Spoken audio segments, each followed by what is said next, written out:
I am Theron Ramacharaka.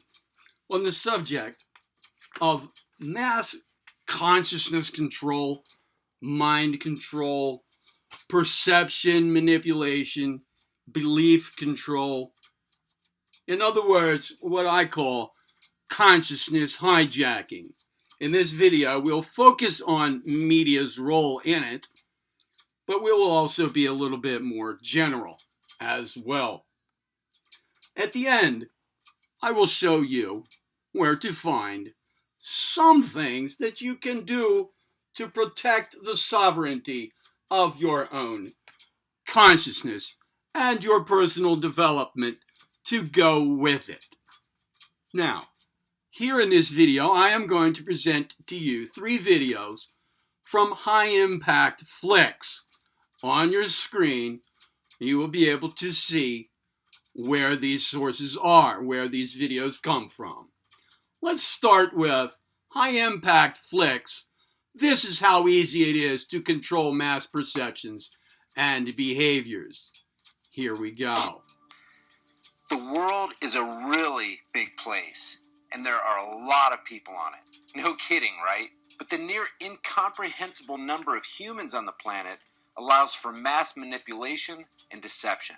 And if I could merely choose which events and stories you hear about, even if everything I tell you is completely true and accurate, I would have massive control over your perceptions, control over your thoughts and fears, and therefore a lot of control even over your actions. If, for example, I made sure you were told about it and saw the gruesome images every single time someone was injured by a chainsaw, which happens about 80 times a day, you would think it was an intolerable, shocking epidemic, a crisis. And if you weren't very good at statistics and critical thought, you might even be joining the call to have chainsaws banned, or at least licensed and heavily regulated. As another example, if I made sure you heard about it in lurid detail every time someone with red hair mistreated an animal, and you were exposed to that day after day, over time you would, whether consciously, subconsciously, or both, start thinking that redheads are all sadistic animal torturers. Just due to the sheer numbers of people on the planet, there could be a news channel that reported only redheads mistreating animals without repeating the same story twice, and without ever running out of stories, provided they had a way to find all those stories. And for those who want to check the math, there are estimated to be around 100 million redheads in the world. If even 1 out of 100,000 of those was nasty to an animal at some point, that would give our Redheads Being Mean to Animals network around 3 unique stories a day, for a year, never mentioning the same individual twice. And after a year, you could probably start over with the list of people without viewers ever noticing. The point is, if your perception of any group, any race, religion, nationality, fans of a particular band, people who wear a certain fashion, people born in a certain month, is based on what you see on a screen or hear on the radio, keep in mind that you are allowing someone else to mold your opinions for you. And if your view of that group doesn't match your own direct, first-hand experiences, then you're probably being lied to, and someone else is probably intentionally instilling fear or hatred in you in order to serve their own agenda. Take it from an anarchist living in a world of people who are being taught to fear anarchists. Hey, you guys know that light I've been testing? Well, I think I pushed it just a little bit too far this time. Check this out. It survived me dropping it on the ground I don't know how many times. Dropped it in the ice cold. There we have video number 1. Now, I have here in my hand a book, a well-researched, a very heavily documented book by Anthony Sutton, Sutton, America's Secret Establishment, an introduction to the Order of Skull and Bones. Now, this order is just one of many of the like in the world with like or extremely similar agendas compiled together to form one overarching agenda, the New World Order and its affiliated control of humanity, enslavement of humanity, and write down at the bottom of it what I already said. Consciousness hijacking. Let me just turn to a brief blurb in here about the Order's agenda. Just this one little faction, the Order of Skull and Bones, among them all. But first, its affiliated group in British secret society, known as the Group, or just plain Us, was founded at Oxford University, much as the Order was founded at Yale, but without the Masonic mumbo-jumbo. Now, modus operandi of the Order. The activities of the Order are directed towards changing our society, changing the world, to bring about a new world order. This will be a planned order with heavily restricted individual freedom, without constitutional protection, without national boundaries or cultural distinction. We deduce this objective by examining and then summing up the actions of individual members. There has been a consistent pattern of activity over 100 years. Part of this activity has been in cooperation with the Group, with its parallel and recorded objectives. Now, if, for example, we found that the dominant interests of members was raising ducks, and that they wrote articles about ducks, bred ducks, sold ducks, formed duck studying councils, developed a philosophy of ducks, then it would be reasonable to conclude that they had an objective concerning ducks, that this is not mere random activity. Historically, operations of the Order have concentrated on society, not ducks. How to change society in a specific manner towards a specific goal, a new world order. We know the elements in society that will have to be changed in order to bring about this new world order, and we can then examine the Order's actions in this context, which the book then does proceed to do quite thoroughly. More or less, these elements would have to be education, how the population of the future will behave; money, the means of holding wealth and exchanging goods; law, the authority to enforce the will of the state. A world law and a world court is needed for a world state. Politics, the direction of the state. Economy, the creation of wealth. History, what people believe happened in the past. Psychology, the means of controlling how people think. Philanthropy, so that people think well of the controllers. Medicine, the power over health, life, and death. Religion, people's spiritual beliefs, the spur to action for many. Media, what people know and learn about current events. And continuity, the power to appoint who follows in your footsteps. Now, at this point, let's turn to another of high-impact flicks. Let's see. This is how they program and control your mind. Back to media. Just the media aspect.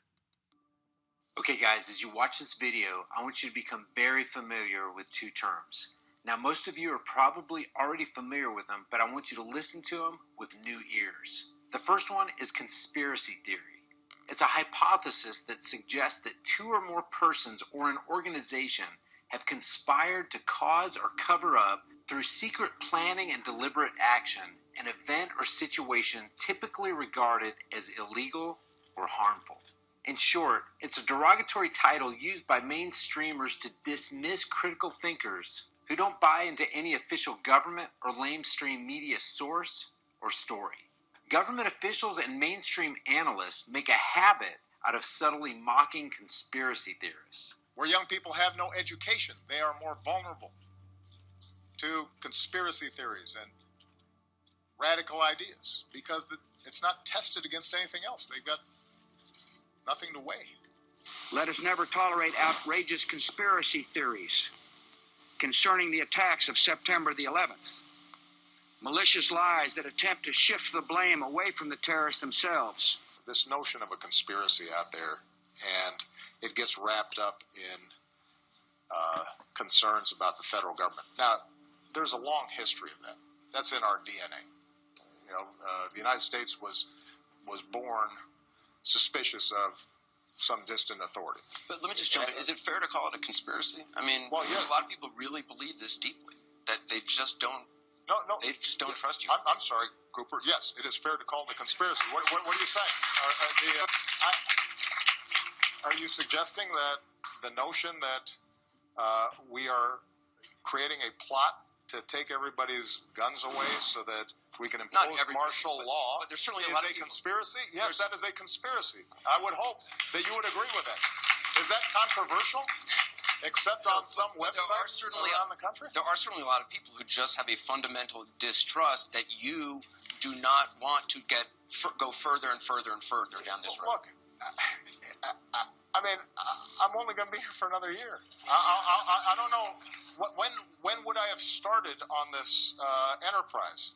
Now, the second term is predictive programming. That's a subtle form of psychological conditioning provided by government and media outlets to acquaint the public with pre-planned societal changes to be implemented by the powers that be. If and when these changes are implemented, the public will already be familiar with them and will accept them as natural progressions. This will lessen any possible public resistance and commotion.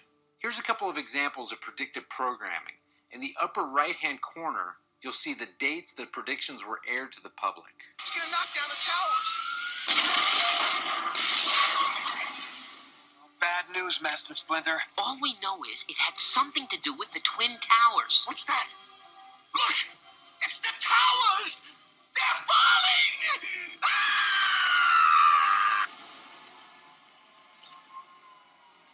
And there was debris raining down out of the sky like scenes, unfortunately, from the movie Armageddon.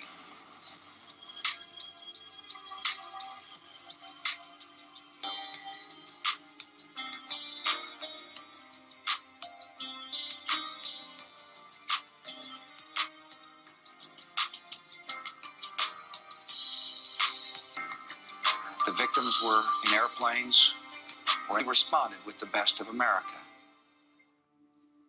So you can consider predictive programming as a veiled form of preemptive mass manipulation or mind control courtesy of our puppet masters.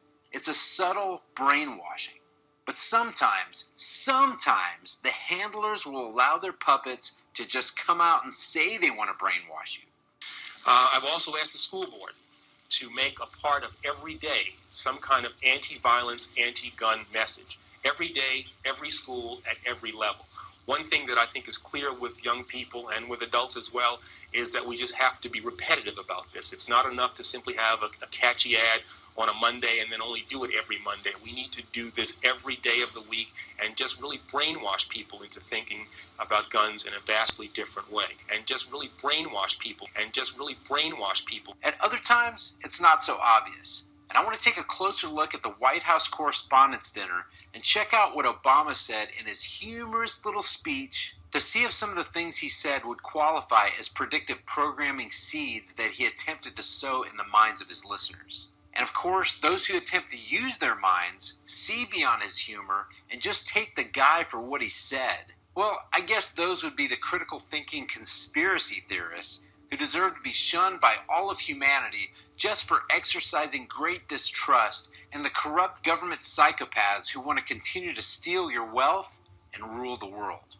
For example, this clip from the White House Correspondents' Dinner where Obama says, As you know, Spotlight is a film, a movie, about investigative journalists with the resources and the autonomy to chase down the truth and hold the powerful accountable. Best fantasy film since Star Wars. When Obama jokes that in the context of investigating governments, journalists have the autonomy to chase down the truth and hold the powerful accountable, and then he describes such autonomy as fantasy film since Star Wars, he's not kidding. Under the guise of humor, he's letting you know that those in government have the power to keep truth from coming to light. They've successfully infiltrated the media industry to their own advantage. This is predictive programming. It's letting you know in no uncertain terms that the powerful will get away with advancing their agenda and will not tolerate anyone getting in their way. And speaking about Bernie Sanders, Obama says, I am hurt, though, Bernie, that you've been distancing yourself a little from me. I mean, that's just not something that you do to your comrade. Again, this lets people know in a humorous way that both the president and Sanders identify as fellow socialists, comrades. Make no mistake about it, this president is rubbing his enslaving socialist ways and ideals in the faces of the American people. Oh, in a lighthearted, humor-filled way. And what's the response of the supposed upper crust at this black tie event? Laughter. What was it Jefferson said? The price of freedom is what? Eternal vigilance. Indifference to this notion is the means by which the people will secure their own oppression. There were a lot of outright indifferent, brain-dead, boot-kissing people at this dinner that night.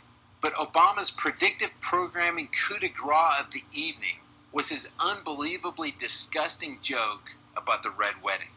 And you know who you are, Republicans. In fact, I think we've got Republican Senators Tim Scott and Cory Gardner. They're in the House, which reminds me, security, bar the doors. Judge Merrick Garland, come on out. We're going to do this right here, right now.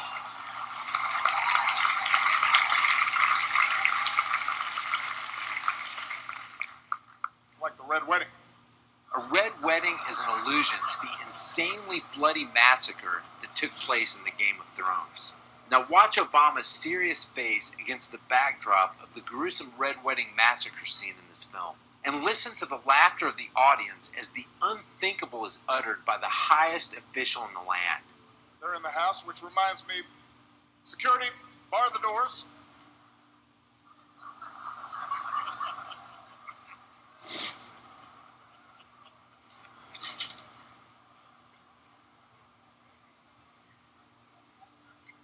Judge Merrick Garland, come on out. We're going to do this right here, right now.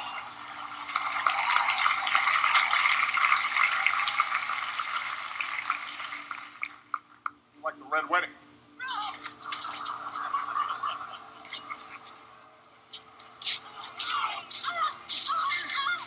He was as serious at this dinner about the Red Wedding as he was about his threat to unleash predator drones in another humorous speech. I have 2 words for you. Predator drones. You will never see it coming.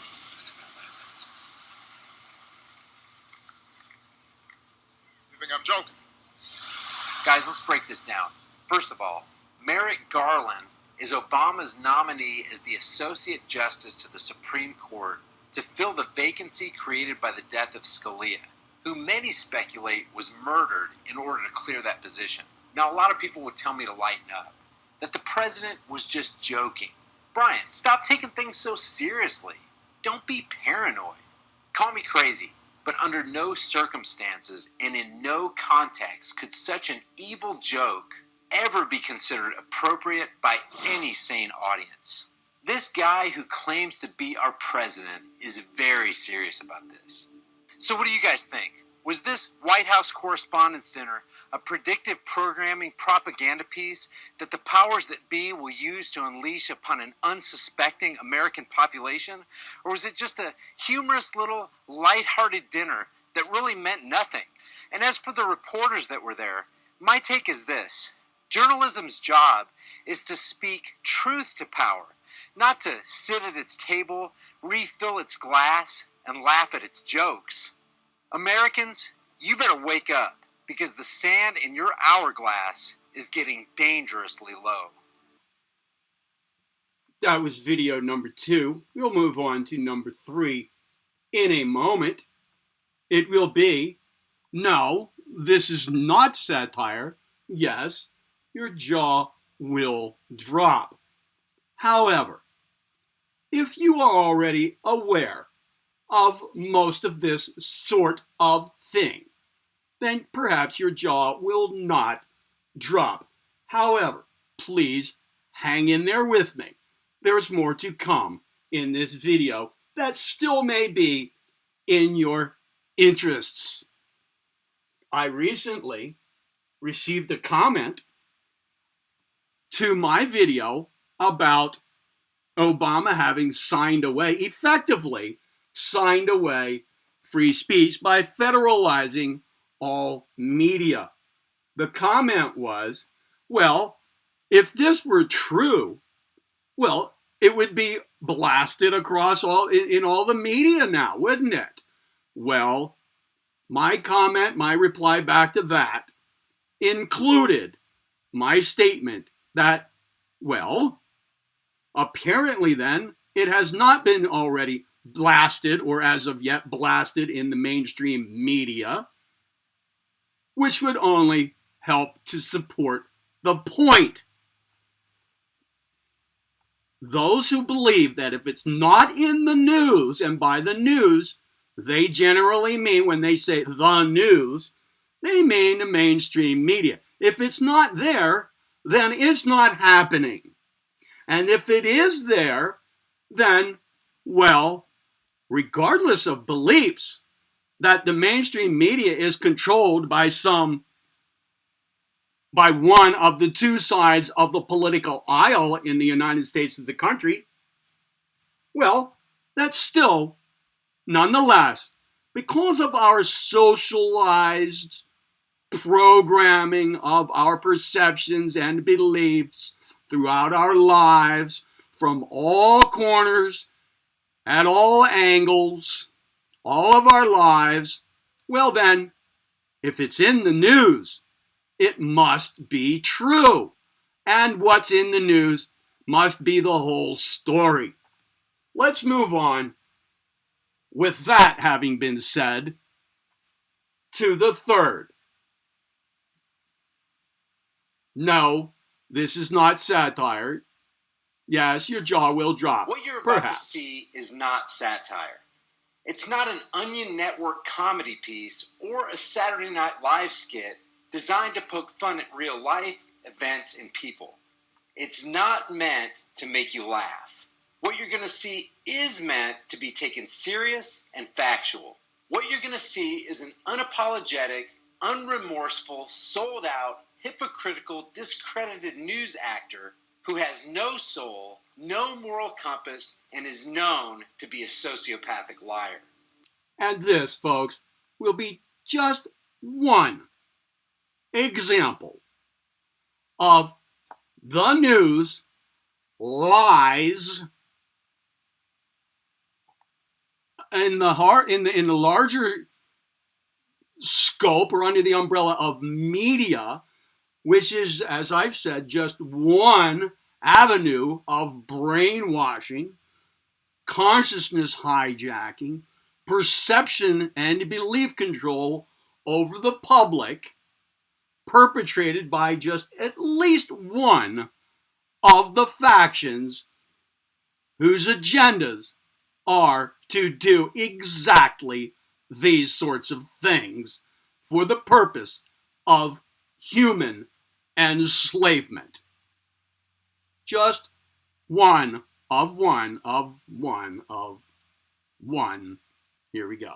Without the slightest bit of shame, this guy, who says his name is Brian Williams, whether we can believe that or not is up for serious debate, is now fervently slamming what he calls fake news after being fired from his comfy news anchor position at NBC Nightly News for spouting fake news.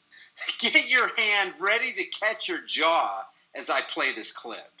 And lately there's been a lot of coverage in the real news about the growing and booming business of creating fake news. And who the heck is Brian Williams, or whatever his name is, to tell us what's real news and what's fake news? Before attacking retired Army Lieutenant General Mike Flynn, President-elect Donald Trump's national security advisor, and Breitbart News Network, Williams said, as we talked about here last night, fake news played a role in this election and continues to find a wide audience. It's a curious and painfully ironic thing that Mr. Fake News himself is leading the charge against fake news, which happens to be real news. In fact, if you think about it, listening to a fake news network spew fake news from the lips of a known fake news actor who tells you that their news is real and that alternative media news is fake is about as futile as getting out of the pool so you can dry yourself off in the passing rainstorm. Don't forget, Williams lost his slot as anchor of the NBC Nightly News after he made up scores of accounts passing off completely fabricated stories as journalism. In fact, back in early 2015, Breitbart News presented a list of at least 32 times that NBC News let Williams present fake news to the American people, including his false claims about being in a helicopter that was hit by an RPG. The story actually started with a terrible moment a dozen years back during the invasion of Iraq, when the helicopter we were traveling in was forced down after being hit by an RPG. Williams also made up stories about SEAL Team 6, the fall of the Berlin Wall, the Pope, Hurricane Katrina, quitting college, and even rescuing a puppy from a house fire, among other things. Williams was suspended, handing the NBC Nightly News to its current fake news hack Lester Holt, and then, after a short amount of time, in the hopes that people forgot, he was reinstated over at MSNBC. The openly partisan, progressive, fake cable news network that dishes up healthy doses of propaganda each and every day. And guys, if you want the documented proof of the bold assertion that Williams is a sociopathic liar, see the link in the description below this video entitled, A Decade of Brian Williams Lies. Guys, thank you so much for watching my video. If you enjoyed it, give it a thumbs up and share it on Facebook, Twitter, and Instagram. That was the third in this sequence here of videos that I have put here in this one. These three from High Impact Flicks. Now, the new buzz, to use a buzzword, the new buzz about this law, this National Defense Authorization Act that federalizes all media and effectively, through time, will sneak up on us and ban free speech, is not the first thing going on in this direction. No, it's just one more step in what a certain individual, David Icke, likes to call the totalitarian tiptoe. One little step at a time. No, this is not the first little tiptoe step. No, and it won't be the last. What can you do? What can we do about consciousness hijacking? You will find on my channel many things that you can do about it. Subscribe, like, share, continually comment. Have a good day. I am Theron Ramacharaka. Be well.